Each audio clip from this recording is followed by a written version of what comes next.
준우의 일기 16화에서 20화. 안녕하세요. 해피트리 TV에 오신 것을 환영합니다. 재미있는 프로그램이 많이 준비되어 있어요. 준우의 일기 제16화. 하늘을 나는 트럭. 오늘은 준우가 태어나서 가장 신나는 날이었어요. 아빠가 공군장교라서 준우네는 특별한 비행기를 타고 제주도 휴가를 가기로 했거든요. 준우야, 이제 아빠 비행기를 타러 가자. 준우는 엄마, 아빠와 함께 군용 수송기 CL-30 앞에 섰어요. 비행기는 정말 크고 단단해 보였죠. 우와, 아빠, 이 비행기는 하늘을 나는 큰 트럭 같아요. 아빠는 웃으며 준우를 비행기 안으로 안내했어요. 밖에서 보는 것보다 안은 더 넓고 철제 의자들이 쭉 놓여 있었죠.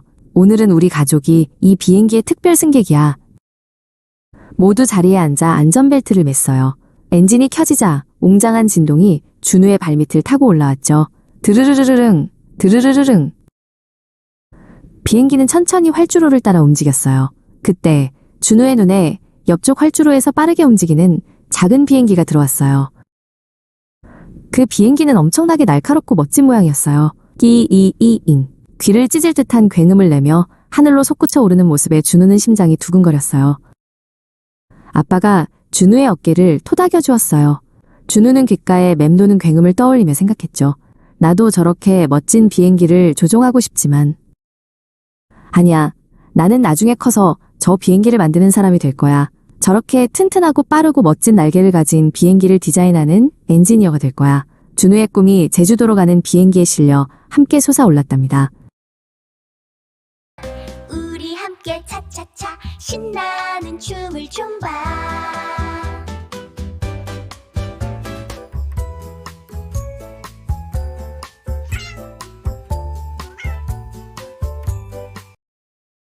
준우의 일기 제17화. 준우와 계곡의 소중한 손님들. 드디어 신나는 여름방학. 준우는 엄마, 아빠와 함께 시골 할아버지 댁으로 향했어요. 할아버지 댁 옆에는 시원한 물이 흐르는 작은 계곡이 있었죠. 도착하자마자 준우는 할아버지 품에 안겨 방긋 웃었어요. 할아버지, 계곡에 가재가 살아요? 준우가 눈을 반짝이며 물었어요. 아주 깨끗한 물에만 사는 귀한 손님들이지. 아빠가 웃으며 말했어요. 준우야, 우리 가재 잡아볼까? 아빠랑 잠자리채랑 바구니 챙기자. 계곡물은 발이 시릴 정도로 맑고 차가웠어요. 준우는 돌틈 사이를 조심조심 살펴보았어요. 작은 물고기들이 휙휙 지나갔지만 가재는 보이지 않았어요. 아빠, 가재는 어디 숨어 있어요? 아빠가 큰 돌 하나를 조심스레 들어 올리자 까만 가재 한 마리가 후다닥 도망쳤어요.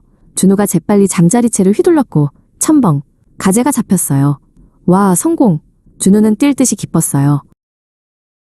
둘은 힘을 합쳐 여러 마리의 가재를 잡았어요.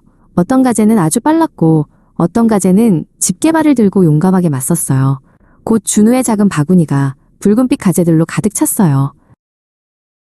준우는 자랑스러운 바구니를 들고 할아버지 댁으로 돌아왔어요. 할아버지, 우리가 이걸 다 잡았어요. 할아버지가 바구니를 들여다보시더니 빙긋 웃으셨어요. 야, 준우가 큰 수확을 했구나. 그때 바구니 속 가재 한 마리가 힘없이 바구니 벽을 짚고 기어오르려다 떨어지는 것을 준우가 보았어요. 가재들은 좁은 바구니 안에서 서로 부딪히며 숨을 헐떡이는 것 같았죠. 준우는 마음이 왠지 불편해졌어요. 아빠가 준우의 옆에 앉아 작은 목소리로 말했어요. 준우야, 가재들에게는 이 바구니가 아니라 저 계곡물이 집이란다. 물 밖에서는 아무리 맛있는 음식을 줘도 살 수 없어. 우리에게 공기가 필요하듯이 생명이 있는 모든 것은 제자리가 필요해. 준우가 소중한 것처럼 이 가재들도 소중한 생명이야. 아빠의 말을 들은 준우는 곧 결심했어요. 아빠, 그럼 가재들을 집으로 돌려보내줘야겠어요. 준우는 바구니를 기울여 가재들을 다시 맑은 물속으로 살살 놓아주었어요. 가재들은 첨벙 하고 물속으로 사라지더니 이내 활기차게 돌틈으로 헤엄쳐 들어갔어요. 준우는 가슴 가득 시원한 기쁨을 느꼈답니다.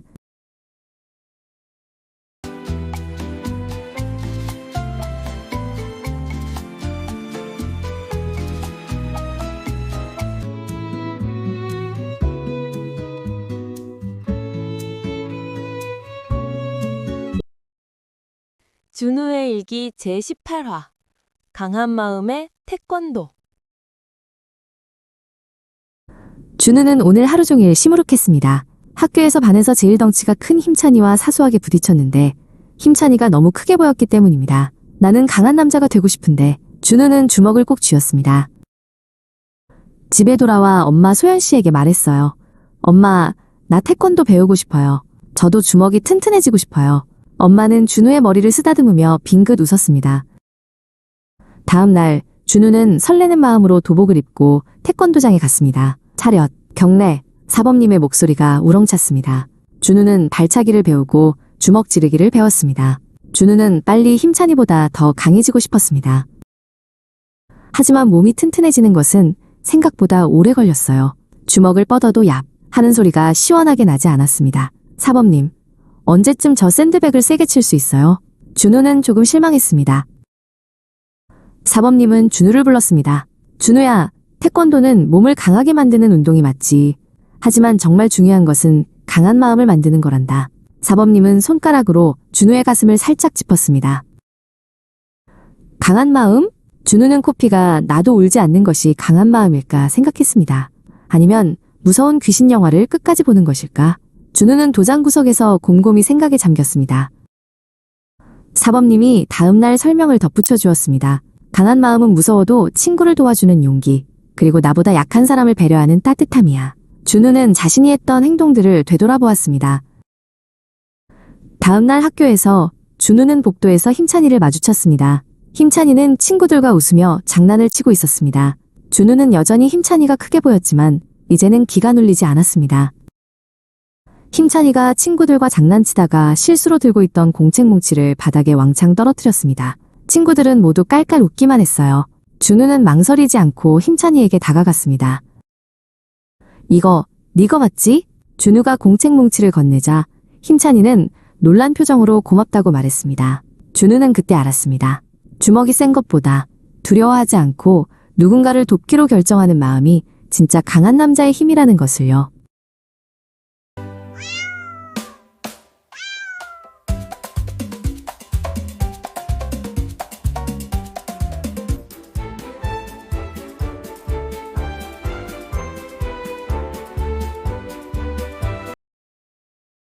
준우의 일기 제19화 탑블레이드의 비밀.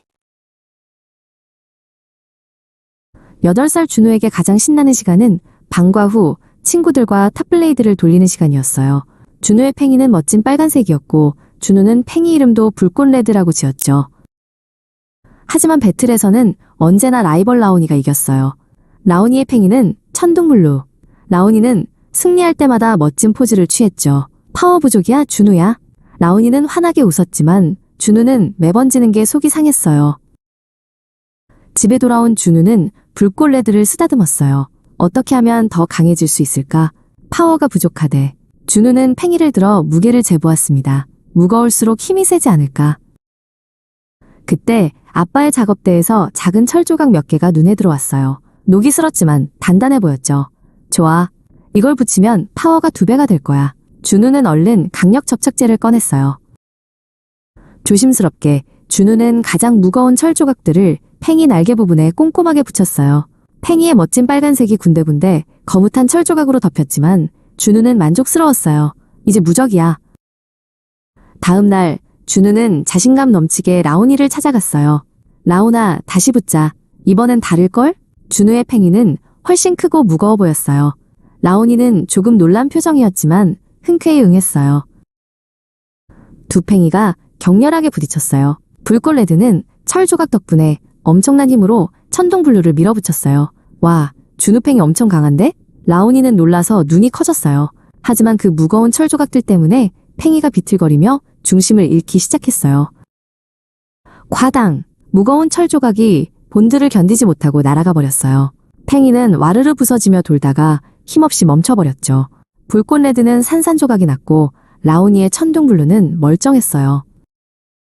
라온이가 조심스럽게 다가와 말했어요. 준우야, 팽이는 무게만 중요한 게 아니래. 균형이 맞아야 오래 돌 수 있는 거야. 그리고 규칙대로 정정당당하게 하는 게 제일 재밌잖아. 준우는 고개를 끄덕였어요. 다음 날 준우는 망가진 팽이를 원래대로 수리한 후 라온이와 함께 새 기술을 연습했어요. 힘들어도 정정당당하게 노력하는 게 진짜 파워야. 이제 준우는 지더라도 웃을 수 있는 진짜 배틀 선수가 되었답니다.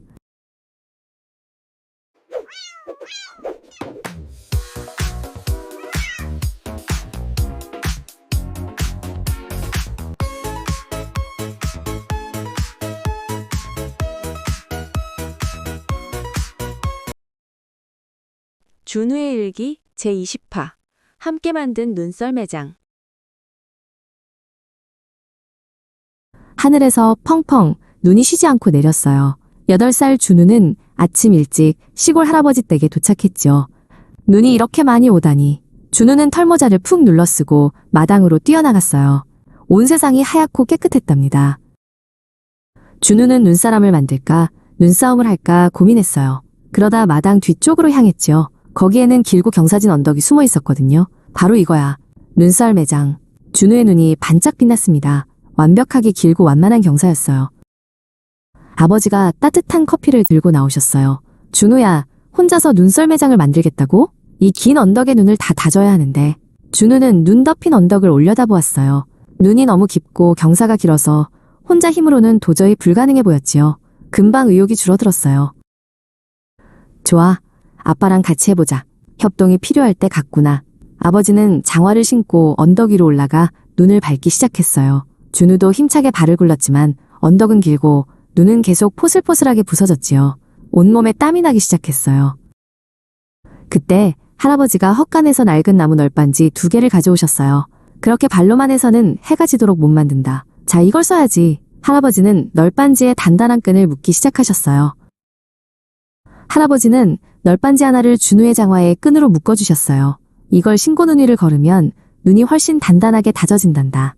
이게 바로 옛날 방식의 눈 다지기 협동도구지. 널빤지는 무거운 아버지가 신고 너는 뒤에서 길을 매끈하게 다듬으면서 따라와 보렴.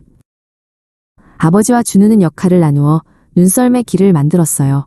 아버지는 널빤지를 신고 무거운 몸으로 눈을 꾹 누르고 준우는 그 뒤를 따라가며 매끈하게 다듬었어요. 힘을 합치니 이렇게 빠르구나. 준우는 협동의 힘을 깨달았어요. 둘이서 땀 흘린 지 1시간 만에 완벽한 눈썰 매장이 완성되었지요. 드디어 눈썰 매장 완성. 매끈매끈한 얼음길을 보니 마음이 뿌듯했어요.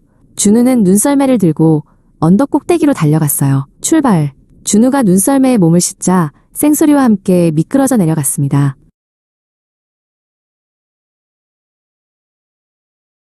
준우의 썰매가 언덕을 쏜살같이 미끄러져 내려왔어요.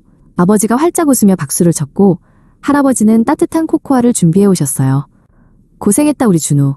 협동해서 만들었으니 더 신나게 타야지. 힘들게 만든 길이라 더 신나고 즐거웠지요. 협동해서 길을 만들었기에 우리는 함께 즐길 수 있었어요. 준우는 썰매를 탈 때마다 마음이 따뜻해지는 걸 느꼈습니다. 함께 땀 흘려 만든 추억과 가족의 사랑이 눈썰매 길만큼 길게 그리고 단단하게 이어졌으니까요. 오늘도 준우의 일기를 읽어줘서 고마워. 다음에 또 만나자. 잊지 말고 구독과 좋아요 눌러줘. 안녕.